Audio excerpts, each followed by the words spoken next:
എനിക്ക് രാജുവുമായിട്ട് സിനിമ ചെയ്യുമ്പോൾ ഞാനിത് സത്യം പറയുകയാണ് കേട്ടോ. കാരണം ഈ സദസ്സ് നമുക്ക് എല്ലാവർക്കും അറിയാവുന്നതായതുകൊണ്ട് ഞാൻ കുറച്ച് കൂടുതൽ പറയുന്നുണ്ടെന്നേ ഉള്ളൂ. രാജുവുമായിട്ട് സിനിമ ചെയ്യുക എന്ന് പറയുന്നത് എനിക്ക് തോന്നുന്നു, എനിക്കറിയില്ല, എന്നെ ഭയങ്കര ഇഷ്ടമാണ് എന്ന് എനിക്ക് തോന്നുന്നു.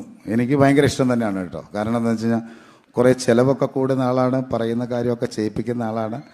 പക്ഷേ ഒരു ശരിക്കും ലൂസിഫർ എന്ന് പറഞ്ഞ സിനിമ ചെയ്തുകൊണ്ടിരുന്നപ്പോൾ ആ സിനിമ എടുക്കാൻ വേണ്ടി എനിക്ക് വേറെ ഒന്നും വേണ്ട, എപ്പോഴും ഒന്നും വേണ്ട, സിനിമയ്ക്ക് മാത്രം മതി, സ്വന്തമായിട്ടൊന്നും വേണ്ട.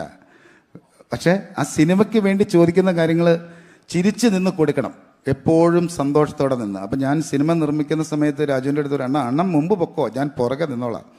പക്ഷെ ആ പുറകെ നിൽപ്പ് ലൂസിഫർ എടുക്കുന്ന സമയത്ത് നമ്മൾക്കിടെ കയ്യിൽ നിന്ന് പോയി വേറൊരു തലത്തിൽ പോയി. പക്ഷേ ദൈവം ഒരുപാട് ഭാഗ്യം തന്നു. ആ ഭാഗ്യം തന്നതിന് ശേഷം എന്താ പറയുക, അപ്പം ഞാൻ ഇടയ്ക്ക് മുരളിച്ചേൻ്റെ അടുത്ത് ചോദിക്കും, ഈ എമ്പുരാൻ്റെ ഷൂട്ടിംഗ് നടക്കും, എന്തോ എഴുതി വച്ചിരിക്കുന്നത്, ഏത് രാജ്യത്തോട്ടാണ് പോകുന്നത് എന്ന് ഞാൻ ചോദിക്കാറുണ്ട്. പക്ഷെ രാജുവിൻ്റെ അടുത്ത് ഒരിക്കലും ചോദിച്ചിട്ടില്ല. ഇടയ്ക്ക് പറയും, എന്നെ നോക്കിക്കോളണം കേട്ടോ എന്ന്.